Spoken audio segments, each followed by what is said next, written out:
Today we are going to discuss superclass Gnathostomata. It includes the jawed vertebrates. अब jaws पहले vertebrates में jaws नहीं थे before the superclass Gnathostomata. jaws evolve हुए थे pharyngeal arc के इंटीरियर पेयर से. ये देखें, ये आपको यहाँ पे pharyngeal arc के पेयर नज़र आ रहे हैं. ये ब्लैक, ये जो है ये शो हो रहे हैं फ्रेंजियल आर्क्स ब्लैक कलर में. इसका जो इंटीरियर पेयर है ना, उससे बने थे जास. इंटीरियर पेयर से फ्रेंजियल आर्क्स बेसिकली हैं क्या, ये फ्रेंजियल स्लिट्स को सपोर्ट करती हैं स्केलेटन में. अब ये जो जास की डेवलपमेंट है, इनकी फॉर्मेशन है, ये बहुत इंपॉर्टेंट इवेंट है वर्टिब्रेट्स के लिए. क्योंकि इससे क्या फ़ायदा हुआ, इससे गिल वेंटिलेशन जो है वो इम्प्रूव हो गई.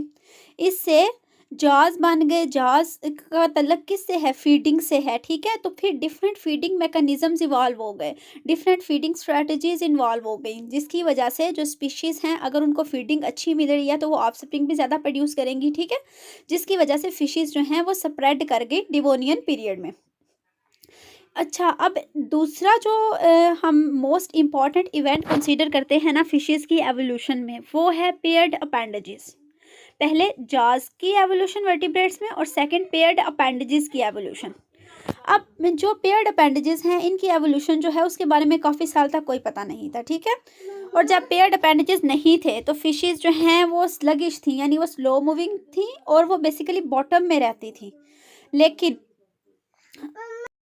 लेकिन अगर वो विदाउट अपेंडेजेस जो हैं वो एक्टिविटी अपनी इंक्रीज़ करती, वो ज़्यादा मूव करती, क्योंकि पहले तो वो स्लगिश थी ना. लेकिन अगर अपेंडेजेस ना बने होते और वो एक्टिवली मूव करने की कोशिश करती तो क्या होता कि इंस्टेबिलिटी हो जाती. ठीक है, पेयर्ड अपेंडेजेस का फ़ायदा क्या है कि ये ड्यूरिंग लोकोमोशन पर सपोर्ट प्रोवाइड करते हैं. ठीक है, लेटरल स्टीयरिंग वगैरह में भी इन्वॉल्व होते हैं.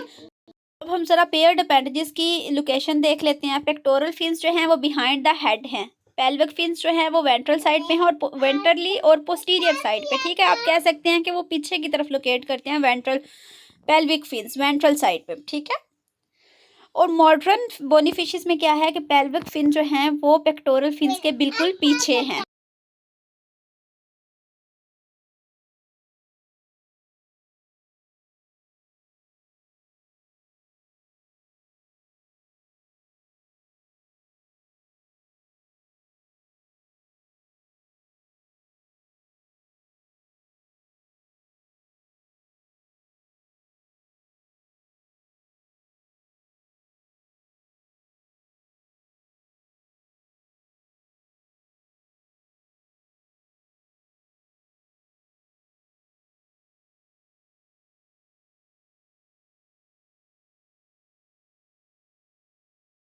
काउडल फिन, ये पेक्टोरल फिन है, ये पेल्विक फिन की साइड पे हैं और ये एनल फिन, और यहाँ पे ऊपर की तरफ डॉर्सल फिन्स मौजूद हैं.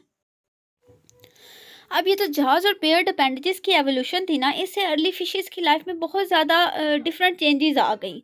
क्योंकि इससे क्या हुआ कि फिशेस का लाइफस्टाइल बिल्कुल चेंज हो गया. पहले वो बॉटम डिवेलर्स थी और फिल्टर फीडर्स थी, स्लगिश थी. लेकिन अब क्या हुआ कि प्रेडेटरी लाइफस्टाइल जो है वो इवॉल्व हो गया. अब फिशेस का जो फीडिंग मैकेनिज्म था वो चेंज हो गया. उन्होंने जहाज यूज़ किए अपनी फूड लेने के लिए. उसके अलावा उन्होंने लोकोमोशन की हेल्प से न्यू हैबिटेट्स चेक की. अब न्यू हैबिटेट्स में जाकर उनकी न्यू कॉलोनीज बन गई, न्यू फीडिंग मैकेनिज्म्स इन्वॉल्व हो गए. ये चीज़ किसको इंडिकेट कर रही है, अडॉप्टिव रेडिएशन को. अडॉप्टिव रेडिएशन से क्या हुआ, फिशेस की डिफरेंट टाइप्स बन गई. अब ग्नेथोस्टोम्स की 3 क्लासेस हैं जो कि लिविंग हैं. एक कार्टिलेजिनस फिशेस हैं जो कि क्लास कॉन्ट्रियोसाइट से बिलोंग करती हैं, और 2 बोनी फिशेस के ग्रुप हैं, एक्टिनोटेरजाई एंड सार्कोटेरजाई. इसके अलावा एक्सटिंक्ट भी हैं प्लैकोडम्स, जिन्हें हम आर्मोर्ड फिशेस भी कहते हैं. ये सबसे पहली जॉर्ड फिशेस थी, लेकिन अब ये एक्सटिंक्ट हैं और इनके कोई डिसेंडेंट्स मौजूद नहीं हैं. एक और एंशियंट और एक्सटिंक्ट फिशेस हैं जिन्हें हम अकेंथोडायंस कहते हैं, और ये बोनी फिशेस से ज़्यादा रिलेट कर रही हैं. सो ये बेसिकली थी सुपर क्लास ग्नेथोस्टोमेटा. कल